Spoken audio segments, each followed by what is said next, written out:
Hey guys, I hope you're doing amazing today. Thank you for joining my channel.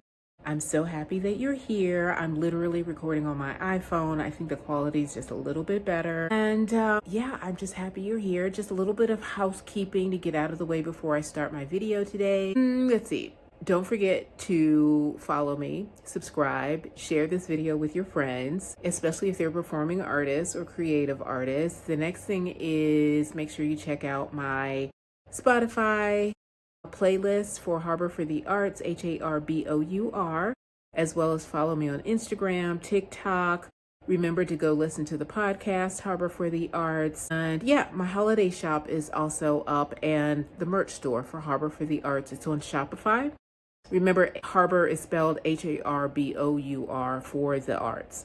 So go check all of that out. If you're looking to maybe support the podcast by sponsoring an episode, totally into that.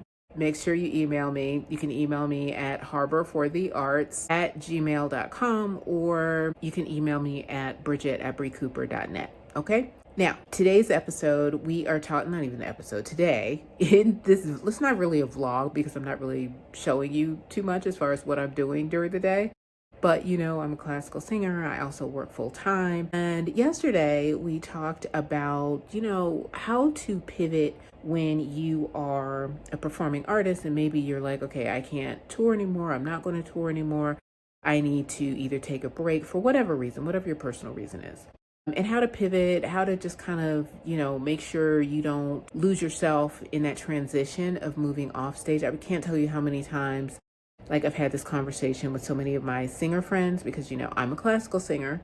So I think I was one of the first ones to really want to focus on kind of the business aspect as well as my performing arts career in opera. But when I saw a lot of my friends have to transition from performing on stage to focusing on maybe something else, it was really difficult for them. It was really hard. It can be of some help to some of you performing artists out there who are, maybe you're thinking about getting a 9-to-5 job and asking yourself, like, when is it time to get a 9-to-5 job? I would love to hear that in the comments or see that in the comments. When do you think it is time to get a 9-to-5 job? So, as you know, I work full time as well, and there are a variety of reasons that opera singers, performing artists, creative artists decide to get back into working a 9-to-5. Maybe you've never worked before. And I will say it's different for different stages of your career. So if you're kind of just starting out and you can deal with some of the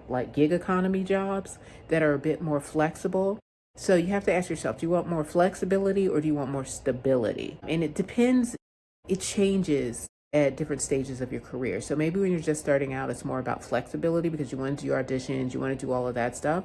But then as you mature and maybe you have a family or maybe you have parents that are getting older and you have to start taking care of them and all of those things. And a lot of people can do it from the road, and that is fine. That's awesome. That's awesome. That's awesome. But if you're one that is like, okay, I need some stability, I am really concerned about maybe this show is closing and I'm not sure where my next check is going to come from, really consider working a 9-to-5, but not just any 9-to-5. Make it a 9-to-5 that you enjoy, that is in your wheelhouse, that you could see yourself in for maybe a year or two. And that's the other thing. When you are looking for a 9-to-5 job, you want to remember that it has so much to offer a lot of times. So you can start building your little nest egg with a 401k. And especially if you're starting to think about health benefits, a lot of us performing artists are walking around without any benefits. And it's really important that we have health benefits.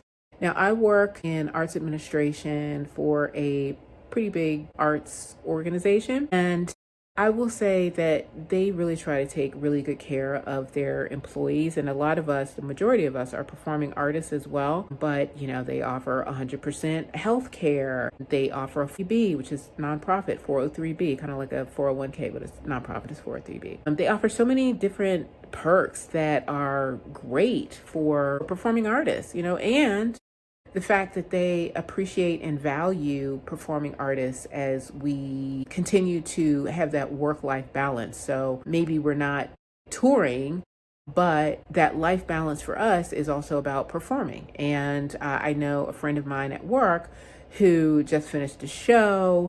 And the cool thing is that his entire department supported him and showed up and all of that. So that was really cool. And I'm so glad I think we're finally getting to the point where employers are not so freaked out over performing artists anymore, because they know that we are really great. We're really great, a great complement to what they have in place already. So performing artists, as you know, we are hard workers. We will usually finish whatever it is.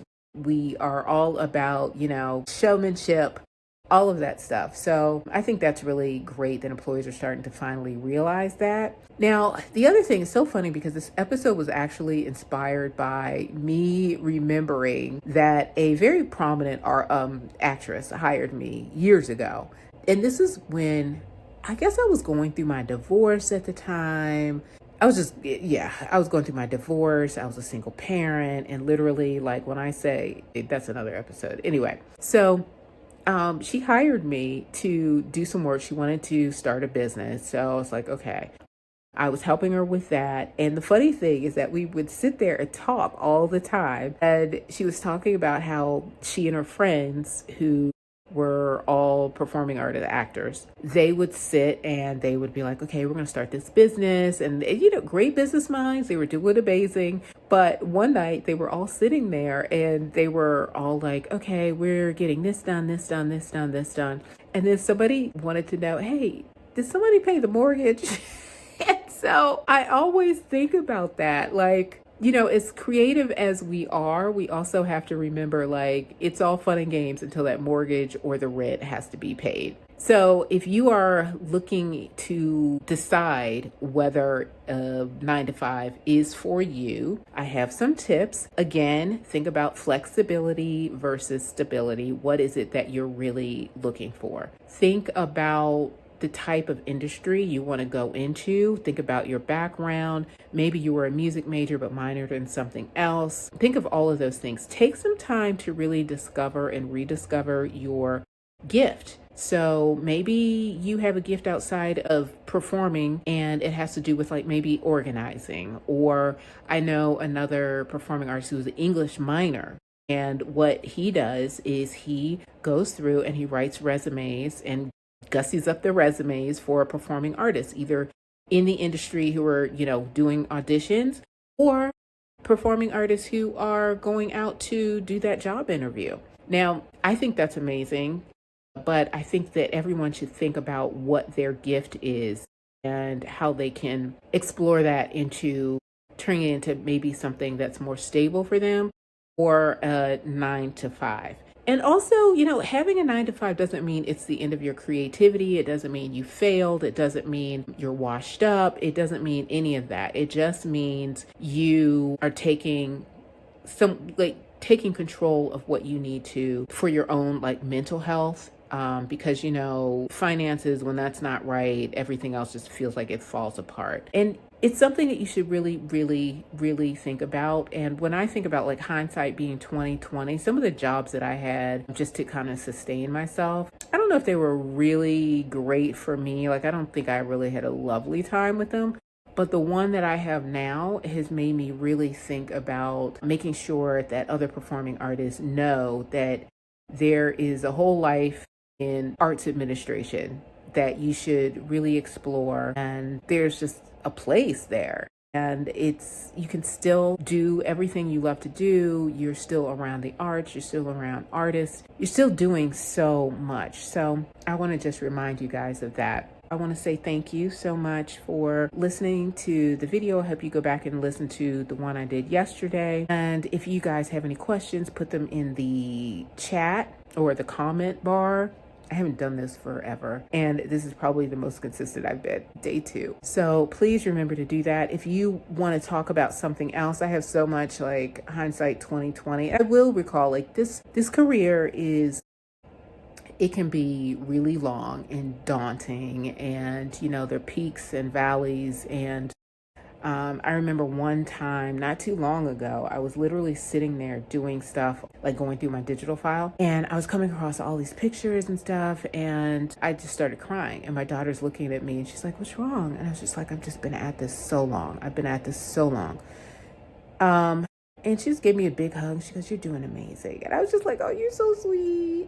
But anyway, I just want you to remember that if you decide to get a 9-to-5 job, that it isn't failure on your part. It doesn't mean you failed. It just means, you're taking responsibility for what you need to, and then find something that you really, really enjoy. All right. Well, that's it for today's video. And thank you so much. Don't forget to follow me on TikTok and Instagram, Bree Cooper Mezzo Soprano or Harbour for the Arts, as well as listen to the Spotify playlist, Harbour for the Arts, and also my podcast. You can go listen to me there as well.